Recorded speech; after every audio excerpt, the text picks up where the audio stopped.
welcome to the Morphin Loft.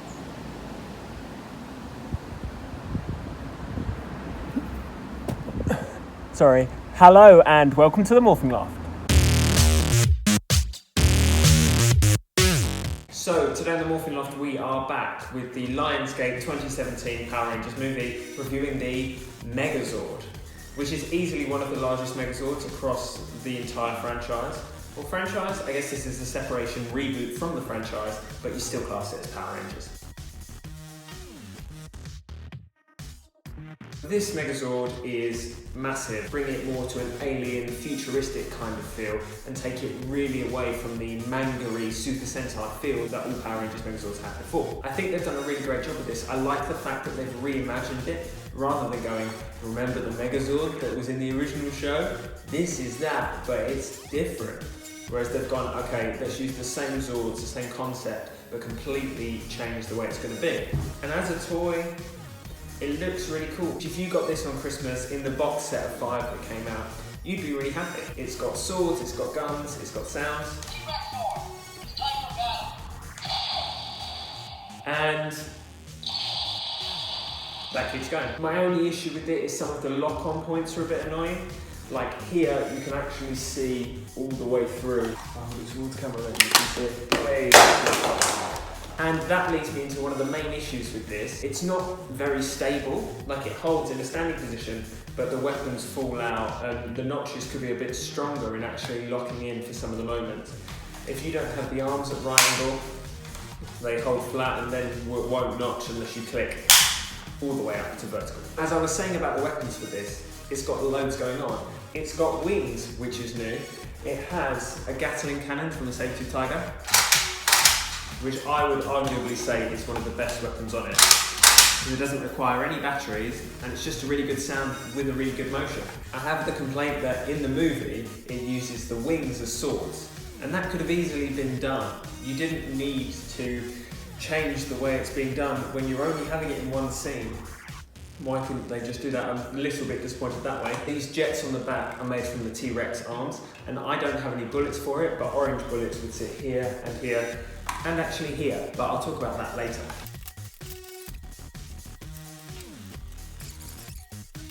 So here we have the 5 Zords, all the original Zords that we all know and love. Saber-Tooth Tiger, Pterodactyl, T-Rex, Mastodon, and Triceratops. They said when Zordon crash landed, when he was a Red Ranger, they took the power of the 5 strongest animals on the planet at the time. Each of these come with their own mini ranger. And of course, here's Jason. They're really cool in their detailing and moulding of the original Ranger rather than being a solid plastic thing. But they're posable in the arms and the legs actually move separately. It's not a one hip kind of thing, it's 2 separate legs. And he sits in the T-Rex's mouth. And let's talk about the T-Rex. He's large, he's got a cannon, he's got lasers for arms. It's a darker red. A different red to the Ranger red. Why it couldn't be the same red, I don't know. That's my issue, as I've said in my other reviews, that the red should be the same. I think it's a little bit bland detailing wise. I think they could have done a bit more considering the price of this. Originally when it came out was £35, and I think they could have done more with it, especially when you know you're going to have to buy all 5. They did a semi-okay job of covering the chest plate of what will be the Megazord, but it could have been done a bit better. Now the Mastodon, controlled by Zach, who sits right in the cockpit where he's supposed to go, where you can see here, that is the cockpit. Instead of going for a 4-legged kind of feel, he's got more insect-like, he's got loads of legs, and this is actually used the most in the movie. I'd have loved sound effects for these cannons or a light-up moment, but the only weapon you actually get with it is that.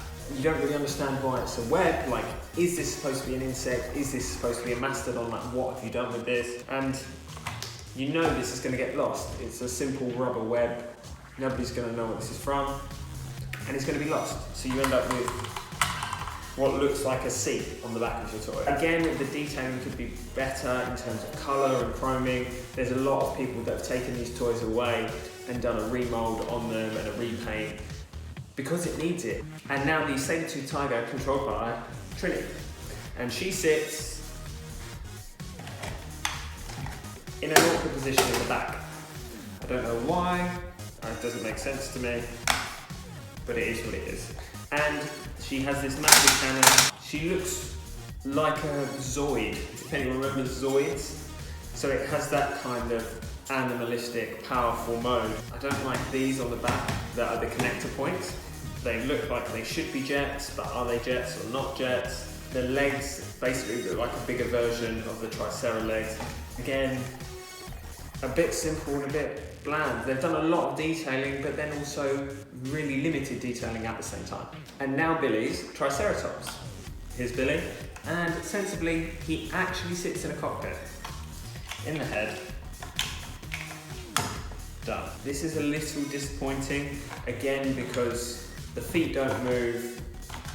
It's heavy and limited in movement. Considering the price range of these, they're just not as interesting as they could have been. The Megazord looked great in the film, but then for actual play, and he does have a cannon, which is a nice homage to Billy's original Zord, which did have a tail cannon that came up.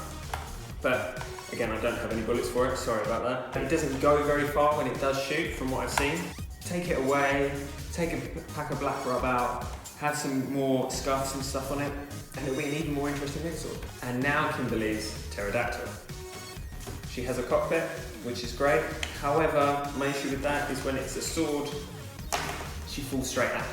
It's one of the more bland Zords. I know I've been saying they're all semi-boring, but in this specific one, because it's not got a lot going on, it came with a small putty figure, which I don't have. I just don't know how I feel about it. Because of the detailing, it's like, so here's pink and it looks great.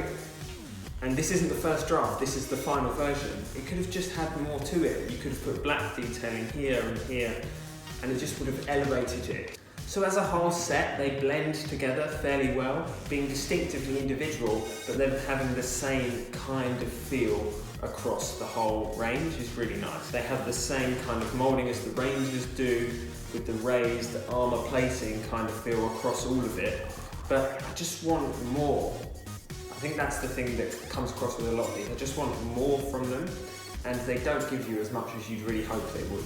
So now we're back in Megazord mode, but with a slightly different feel. I've taken all of these spare parts, like the legs that they want to detach, and even the Tyrannosaurus head, and put them all into place.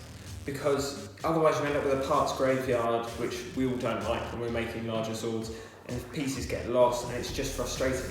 Whereas I think it actually looks good. I know it doesn't have that sleek, armoured AI kind of feel, but with all these parts on it, looks like a Megazord. It has that chunky feel that is actually really beneficial, I feel, to a Megazord, where you can see each Zord in its own right, and there's not, and all of these parts have magically disappeared.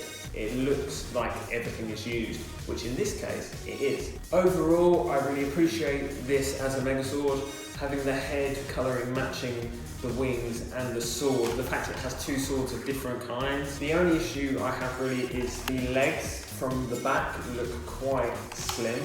Actually, if you take these plates off, you can tell how slim the leg actually is. So it's one of those, when it's posing, if you have it placed face on, it's a brilliant Megazord to have on a shelf. I don't know how big your shelf would need to be, but if it's just there on its own, it's brilliant. But then when you start actually wanting to play with it, as soon as you do anything, things start to fall off. It doesn't walk, it doesn't have hip joints, and it's semi-unstable. With the feet on, it's actually better. I think it's something interesting, and I think it's something as a whole set with everything that is going to be hard to find in the future, because it had mixed popularity. It only had a complete box office of 134 million, which for a kids film that is also a superhero film is a bit disappointing. Overall, I would really rate this Megazord. It's huge. It's one of the biggest Megazords around, even compared to the Ninja Steel Lion Fortress.